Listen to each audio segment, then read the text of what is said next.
Within a month of me recording this, what I think is potentially the most politically important event of the year so far happened, and no one noticed. I was in complete shock hearing about the war that was coming out between India and Pakistan, while practically no one in the West was talking about it. Just Pakistan has more people than Russia and Ukraine combined, while India, furthermore, has 7 times Pakistan's population. These countries really do matter, and they're going to matter more in the future. Another detail really stuck out to me about this skirmish, that being the very stark similarities to the outbreak of World War I. Of course, I'm going to explore this more over the course of the video, but just for the easiest example, we're seeing 2 industrialized, multi-ethnic countries fight over a terrorist organization indirectly backed by the weaker side's militant, fanatical, terrorist-endorsing government. Then the stronger side attacks the others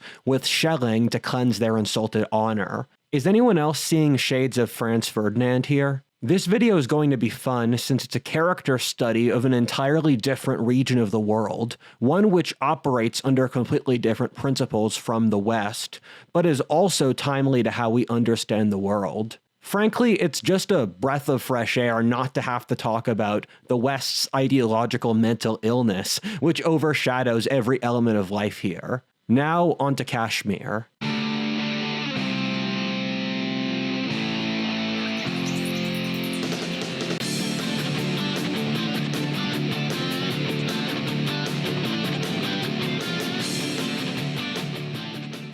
India and Pakistan are caught in a vicious cycle, and many people across the world find themselves in similar cycles, looking for a way out. Well, Fume has a way out of at least one cycle which people get caught up in. Fume is an award-winning flavored air device that delivers great taste without any harmful chemicals.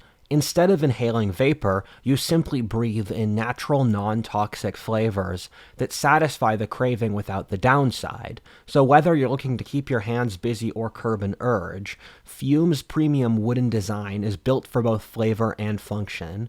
The magnetic fidget features add an extra level of satisfaction, making it perfect for relieving stress or staying focused.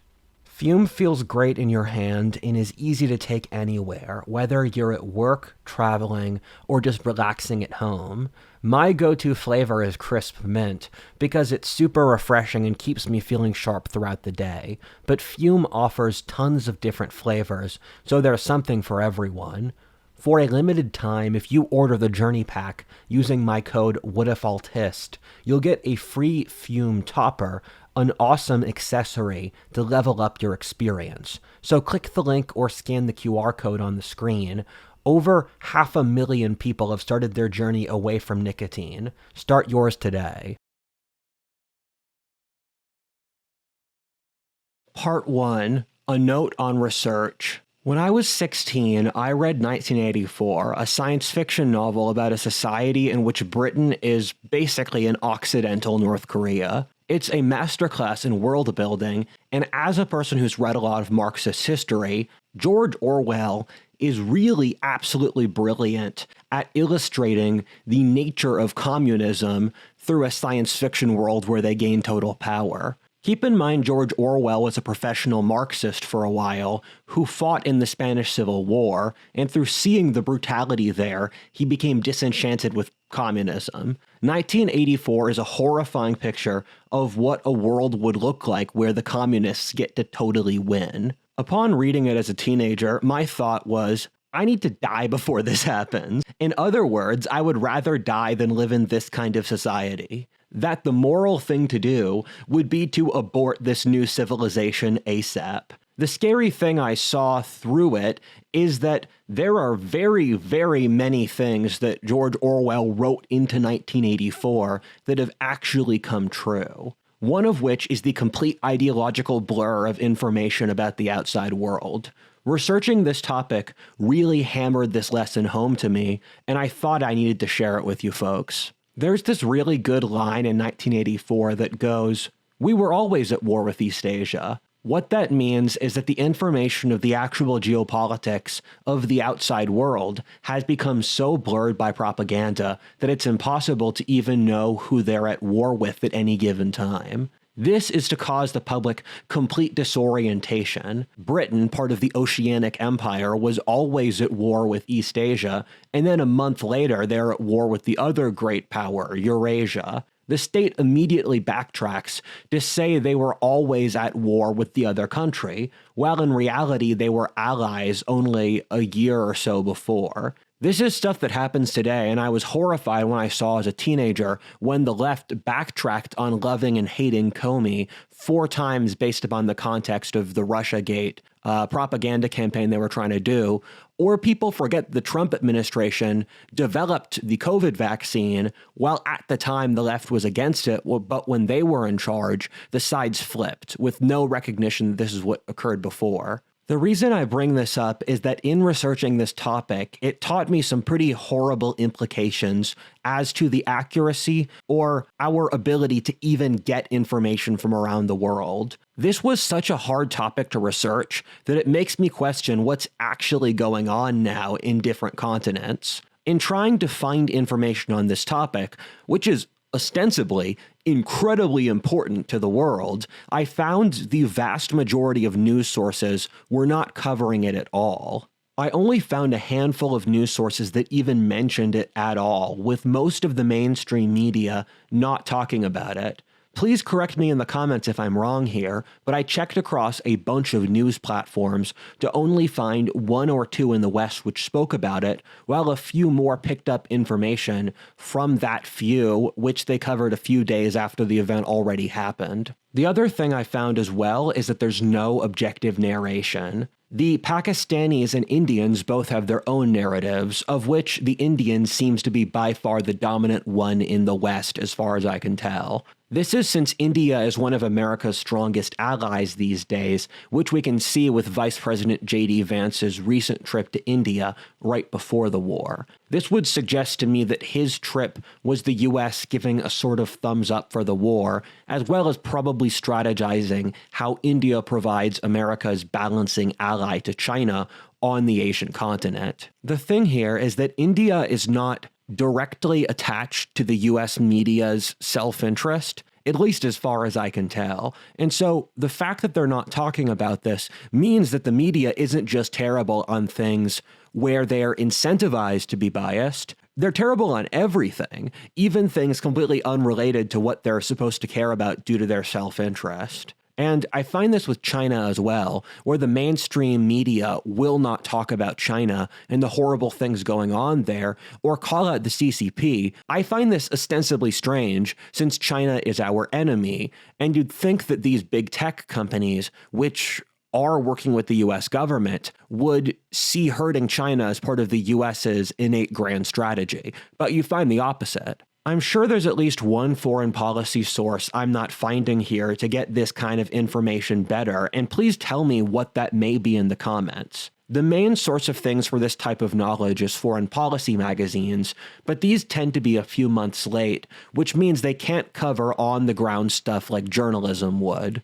However, I found the only sources for this topic were practically the state-sanctioned narratives. This is not a good place to be, since we know even from the 20th century, or within living memory, that the state-sanctioned narratives can be so distorted as to be practically useless at finding the truth. What this boils down to is I have no clue what's actually going on here. That really bugs me, since this is possibly the most important event of the year so far. Although I don't want to jinx myself by saying that, well, you can't hit critical mass information to actually understand it. I guess I must know how it felt for pre-industrial thinkers who had to rely on merchant rumors of sea monsters and tavern gossip to know what was going on in the world. This isn't the world I was promised. I was told that daddy mainstream media was honest when it would hold our hands. We were supposed to have honest information given to us by brave journos and wise experts serving the common good.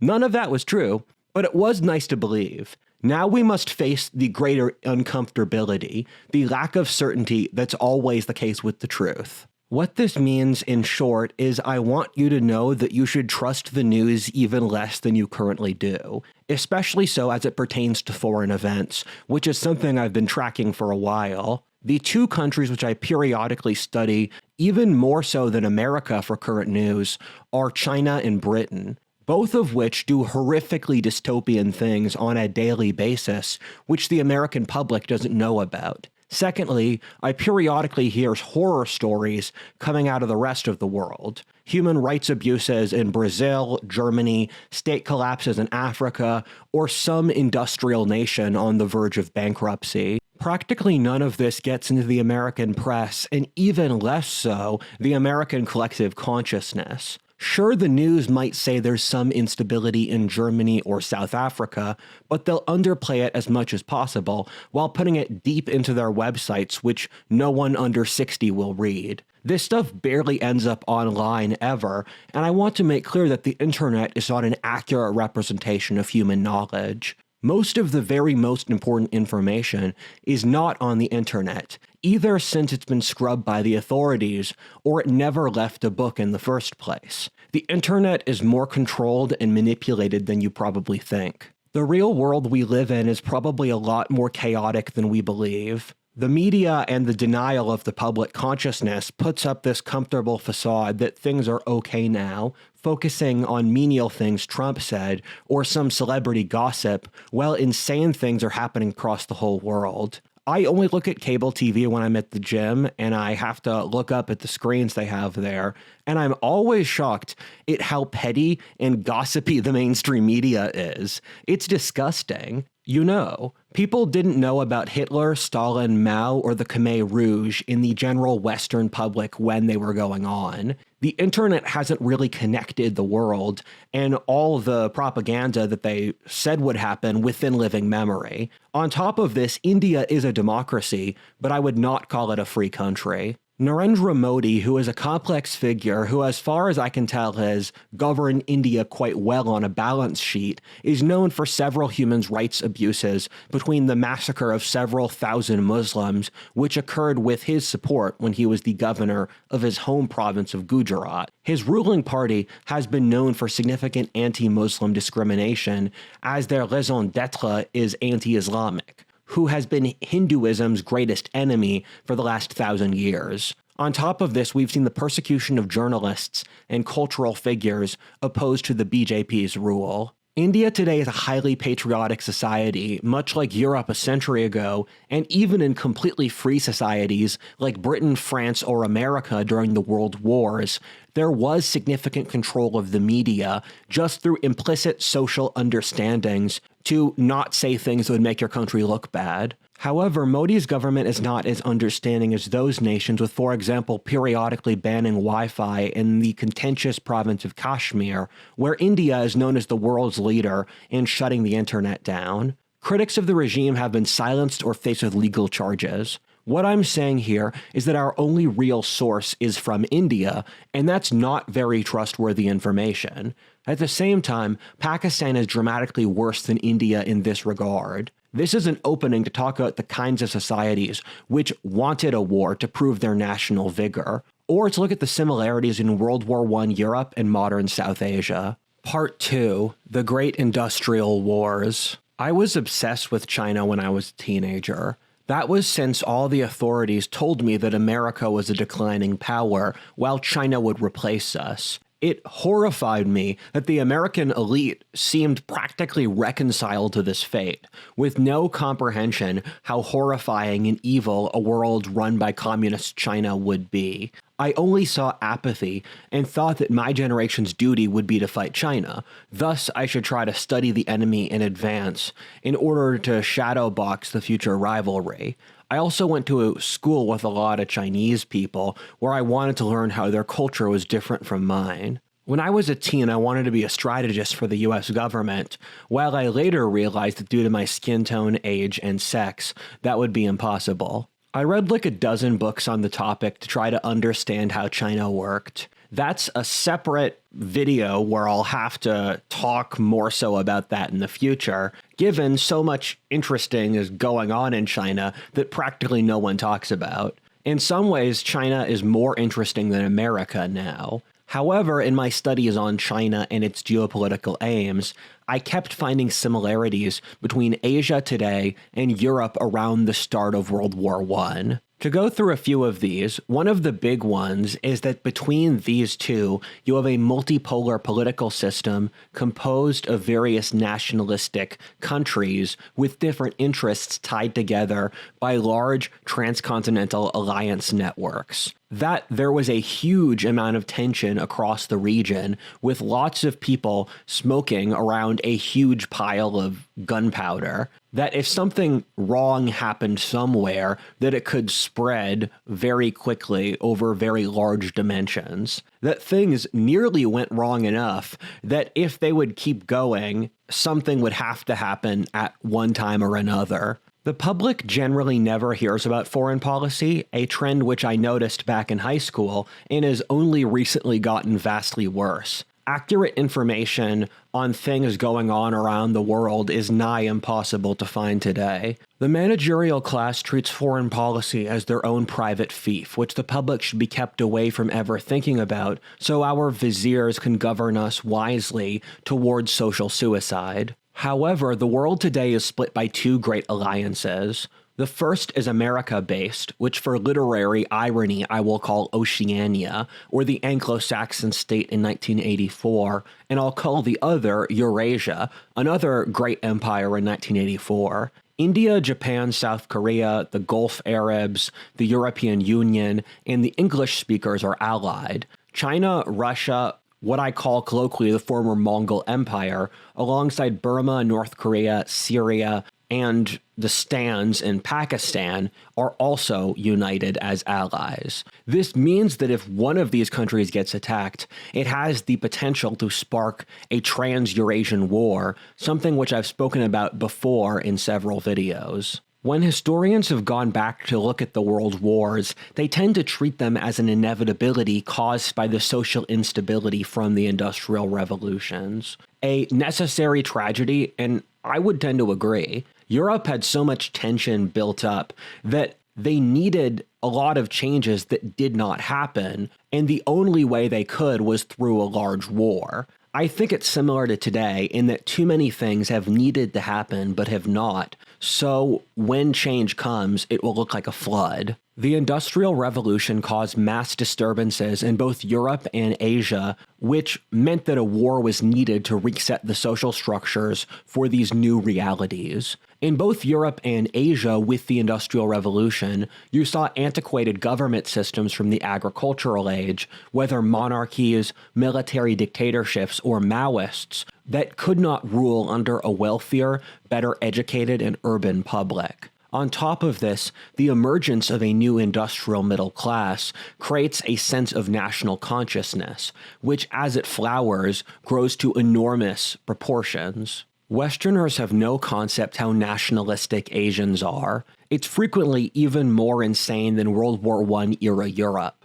Just talk to a Chinese or Indian nationalist about their own nation's history or interests, and you'll find a fanatic. Politicians in these countries very frequently nearly start wars to rally support among their publics, something which also happened in Europe a century ago, as the public of that era greeted war with excitement, an opportunity to show off their heroism and national greatness. For Pakistan, India, and China especially, they'll go to war over the heads of their own populations to get their approval. It's really annoying and must be a function of shame-based cultures, which I talk about in this wonderful video I made, that all the governments openly say that they're about to fight a horrible bloody war all the time, and then don't do it. This must be some sort of taunting ritual with rhetoric that provides incredibly easy plausible deniability to actually start a war. Historically, this sort of behavior is not encouraging to see.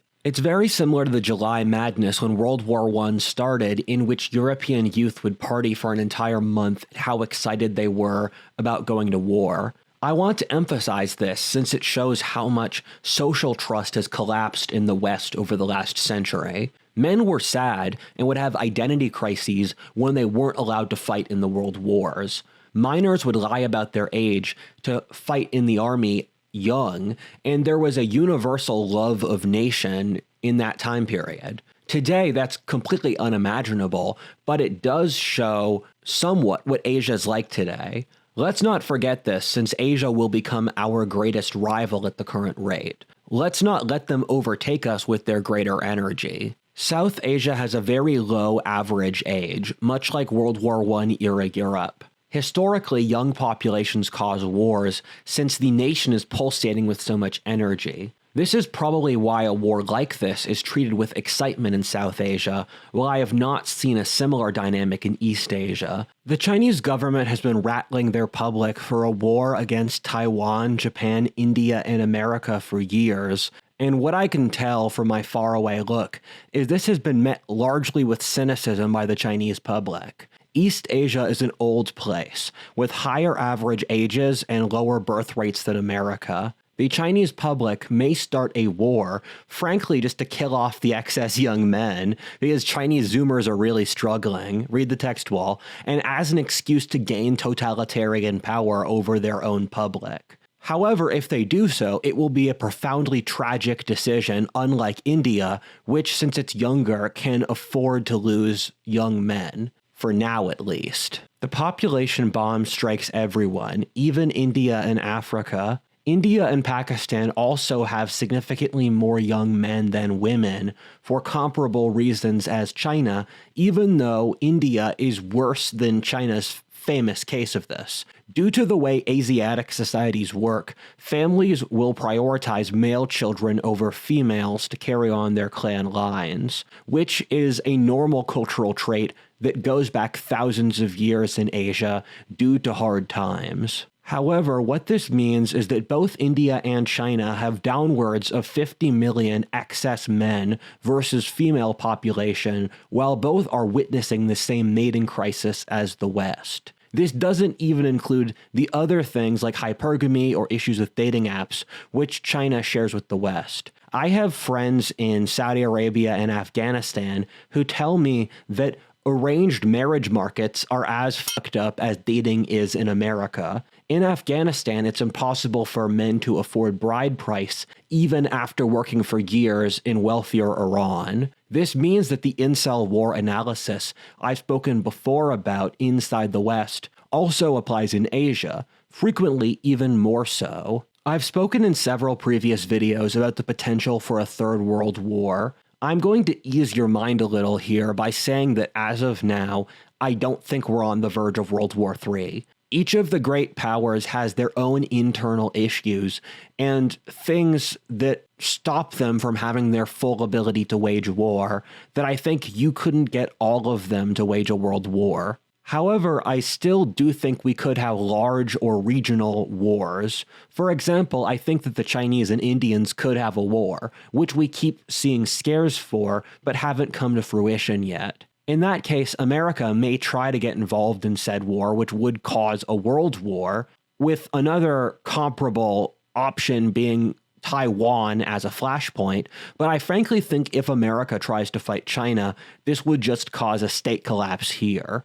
America physically cannot wage a war with China in its current precarious state. China, as far as I can tell from their highly censored media, where they could be weaker than I think, due to being totalitarian, could hypothetically wage a war with America by just shooting people who resisted, but it would be so costly on their social structure as to cause irreparable damage that would kill the Chinese Communist Party within the next decade at most. This region, which I call the Eurasian Arc of Fire, constantly faces war scares. The thing that we found with Israel, Burma, Armenia, and Ukraine is that war can break out at any time, even among industrialized countries. The good thing is that said wars have not spread outside their local context yet. The Arc of Fire stretches from Russia's skirmishes in the Baltic through Ukraine, then Armenia, the Levant, the Gulf, Pakistan, Taiwan, and the Koreas. I haven't even named half the flashpoints yet. It tends to be that before nations start wars, that their media flares up with insane hysterical bloodlust for a few months beforehand to get their population angry enough to fight. I've been tracking this since you could see it a lot before the Russia-Ukraine conflict. Hamas doesn't have an industrial-grade media mouthpiece, but you can see now how the same principle is at work with their allies in the Muslim world. At this point across the entire world, the media is heavily controlled by ruling regimes, and thus it reserves the right to change its opinions on a dime to support its backers. But the countries I see now, and I'm intrigued to see what other ones you guys notice in the comments, that have a level of rhetoric where it would be very easy to justify war, are these. These are the nations which have put their media into a fever pitch, enough so that they could start a war tomorrow without much issue of convincing their publics. Red and blue state America have hit this threshold with each other, but not foreign powers yet. India, Pakistan, and China are all mutually at this threshold with each other. It's insane how much the European Union's press, which markets itself as an ostensibly pacifist empire, uses arguments which would justify an unprompted war with Russia quite easily. Everyone in this game is playing with fire. Across the world, whether inside America, Taiwan, or India and its neighbors, we see governments edging up against declaring an all-out war. Many times before, societies have openly said they're ready for war, and it's about to start, however they fail to pull the trigger. I think it's since the myth of our age is so strong that no man has the courage to end it. We all wanted to believe that history was over, that strife would end, and we'd see an age of endless wealth and peace. We all know deep in our souls that that myth isn't true anymore. However, even in Asia, people are unwilling to make the jump to finally say that something will happen. Mark my words, something big will happen within the next few years. Something so titanically big it will mark our lives before and after it. Everything we worried about before will come across as stupid and petty. Too many players in this game are playing with fire, and soon one will get burnt badly. Let's hope to God the fire stays contained there. Part 3. What happened here? Now that I've given you the context, let me give you the best understanding of what went down within the last month along India and Pakistan's borders. As I said before, a terrorist group sympathetic to Pakistan committed an act of terrorism inside India. India then blamed the Pakistani government for this, and surprisingly, the Pakistani government didn't even disagree. This then escalated to India and Pakistan lobbing missiles across their border, in which India, from the biased news I saw, seems to have radically outperformed Pakistan, which is to be expected given India has completely thrashed Pakistan in the several wars they've had since independence. The similarity here is that between the assassination of the Austrian Archduke Franz Ferdinand by the Bosnian terrorist group, the Black Hand, which was supported by the Serbian government. This then spiraled into World War I as the Russians backed the Serbs when the Austrians declared war on them while the Germans backed Austria. Things spooled out into a global war from there. The difference here is that the 1914 attack was significantly more damaging to Austro-Hungary's honor than the murder of a few civilians was to India today. Serbia and Pakistan are both relatively weak countries, which supplement said weakness with ideological fanaticism combined with vicious envy for their superior neighboring multi-ethnic empire. Both India and Austro-Hungary saw Pakistan or Serbia with contempt and loathing. They saw it as a lesser nation that was feral, causing too many problems, one who needed to be taught a lesson. Serbia and Pakistan both offset their weakness by supporting various terrorist groups among the ethnic allies in the larger enemy empire. The Balkans and India are both complete messes to study. I've been meaning to make a video analyzing modern India and its potential for being a superpower, but frankly, India is the place in the world that's hardest to understand. I have a friend who read dozens of books to understand India, and he tried to explain it through talking about a terrorist battle in a single city on the border between Pakistan and India. He went through the ethnicities, religions, castes, mafias, clans, and government agencies involved in this single conflict over that single city. This is India writ large, a society as complex as the internet. I have a rule that India breaks every rule of anthropological principles, which I can explain in this text wall. In the Balkans, which is quite similarly complicated, the Serbs had lots of co-ethnics, like the Bosnians, which they sadly grew to hate under Yugoslavia, who they were trying to liberate from Austria at the start of the century. Both Serbia and Pakistan are sort of shameless terrorist-sponsoring states. Serbia started a war over an illegal Bosnian terrorist act's honor being an easy example. Pakistan housed Osama bin Laden when Pakistan was an American ally 20 years ago. Osama lived a block from the Pakistani military's headquarters and was working tightly with them. The Pashtun Taliban coming down from Afghanistan have conquered a sizable region of northwestern Pakistan,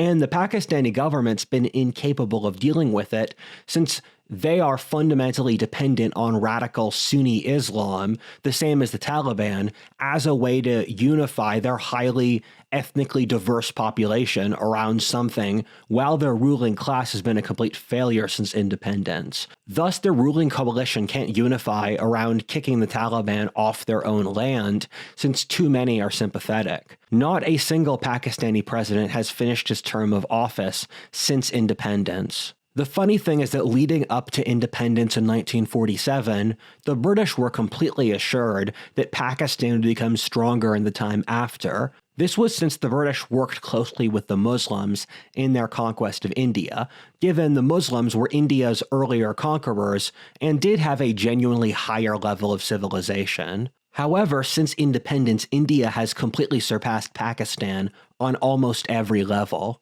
India has seen a wide-scale industrial revolution within the last few decades, although one interestingly caused by service industry work among the higher castes rather than manufacturing, which is normally the case. This has completely changed India, transforming it into what will easily be the second most powerful country in the world by the 2030s. India does have very sizable issues, especially so clustered around secular cycle variables, with life for the average Indian having gotten worse in the last few decades, with issues including infringement on freedom or elite aspirant overproduction. However, Indians today can look upon their country with pride as a place that is growing and strong. This is not the case with Pakistan. Pakistan never saw the breakdown of feudalism and serfdom which India did. Pakistan never really industrialized and has a huge dissatisfied peasant population which has very little social mobility. As the time has passed,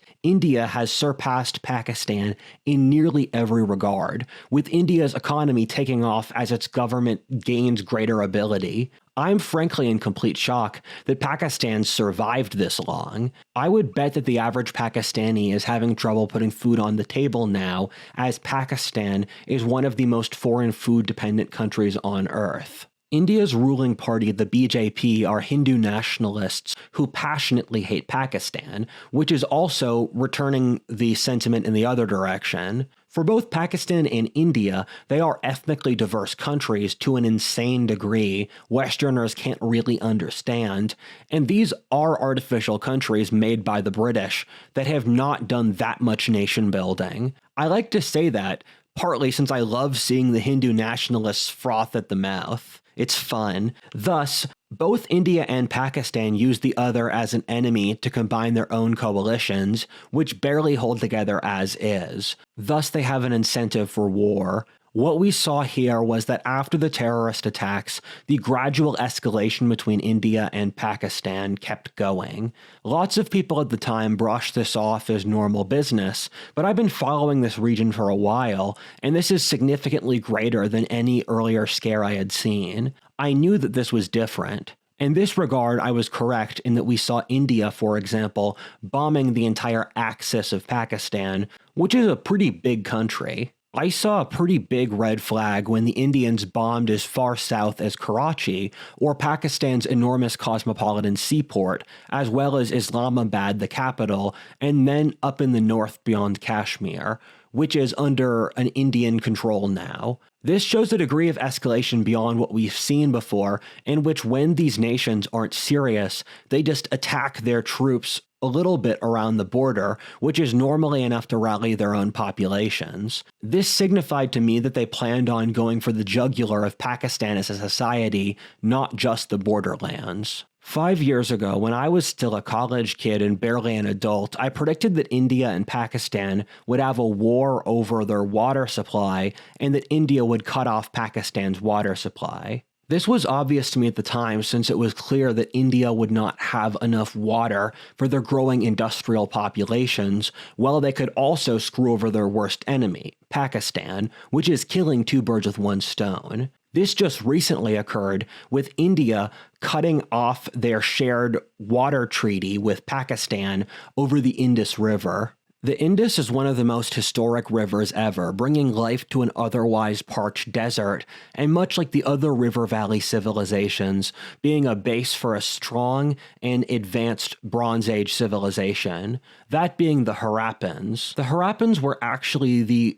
numerically and geographically largest Bronze Age civilization of anywhere in the world. India has the headwaters for a significant amount of the Indus, which they're going to cut off now to use for their own purposes. Keep in mind that Pakistan isn't an industrialized country, with a plurality of the population still living as peasant farmers. Furthermore, these are poor peasant farmers who are using the land to its fullest, where if the water level decreases, they will starve. Pakistan has experienced historically bad flooding within the last few years as well. There is nothing as bad as a desperate man, and this water situation, unless there's some variable I can't see, is not going to go away, while it borders on existential for Pakistan and this region of India, which also does not have enough water. It's funny talking about this while Texas, where I live now, is having a historic level water crisis. The Indus River also used to be the western border of India